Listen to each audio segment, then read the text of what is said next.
Bonjour à tous. Aujourd'hui, nous allons parler de la Lectio Divina. La Lectio Divina, c'est un exercice de lecture spirituelle de la Bible. Dans l'évangile de Saint Jean, Jésus dit: Les paroles que je vous ai dites sont esprit et elles sont vie. L'Épître aux Hébreux nous dit: Elle est vivante, la parole de Dieu. Dieu veut nous faire vivre de sa parole. Donc, la Bible n'est pas faite pour rester sur une étagère. La lectio se fait non pas dans un moment perdu, mais choisi. Je ne vais pas lire la Bible parce que je n'ai pas autre chose à faire. C'est un moment que je choisis pour entrer en lien avec le Seigneur et lire sa parole. Je vais donc choisir un moment déterminé, une heure, quelques minutes, 10 minutes, un quart d'heure, mais je décide de prendre ce temps pour rencontrer Dieu dans sa parole. Comme le dit saint François de Sales, il faut se mettre en présence de Dieu. Donc pour cela, je demande à l'Esprit Saint de m'inspirer.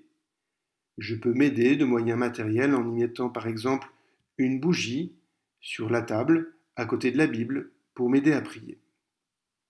Ce temps que je vais prendre pour lire la parole de Dieu, c'est un temps uniquement pour Dieu.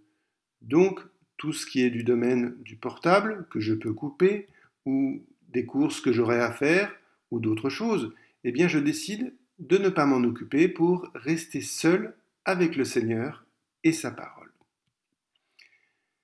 Pendant tout ce temps, je vais donc prendre le temps de lire ce que le Seigneur veut me dire. Je choisis donc un récit biblique, une scène tirée d'un des livres de la Bible, et je décide de le lire avec attention. Je peux lire plusieurs fois si c'est nécessaire, et aussi aller voir les passages parallèles que la Bible me propose, aussi les notes. L'écriture explique l'écriture. Je peux entrer en relation avec chacun des personnages, les imaginer, voir la scène et les voir comme étant présents, vraiment. Puis, après avoir vu, entrer en moi-même pour tirer quelques profits. Qu'est-ce que ces personnages ont à me dire? Je peux les entendre aussi, qui parlent, les écouter, comme s'ils s'adressaient à moi. Ensuite, après avoir écouté, je peux réfléchir pour en tirer quelques lumières. Encore une fois, qu'est-ce que ces personnages ont à me dire? Je peux regarder ce que font ces personnages en prêtant attention à leurs gestes. Par exemple, quand Jésus est assis et qu'il dit une parole, pourquoi il est assis au moment où il dit cette parole? Ou pourquoi il est debout? Qui regarde-t-il ou qui ne regarde-t-il pas? Je peux regarder le texte sans aller trop vite. Je prends du temps. On dit qu'il faut lire la Bible, la lectio, comme un escargot sur la parole. Je prends mon temps. Et une fois que j'ai lu tout cela, eh bien, j'en retire quelques enseignements. La parole reste dans mon cœur.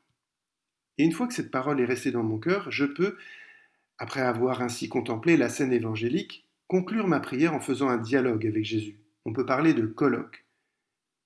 Je parle à Jésus comme un ami parle à un ami, lui dire voilà ce que je vis par rapport à cette parole.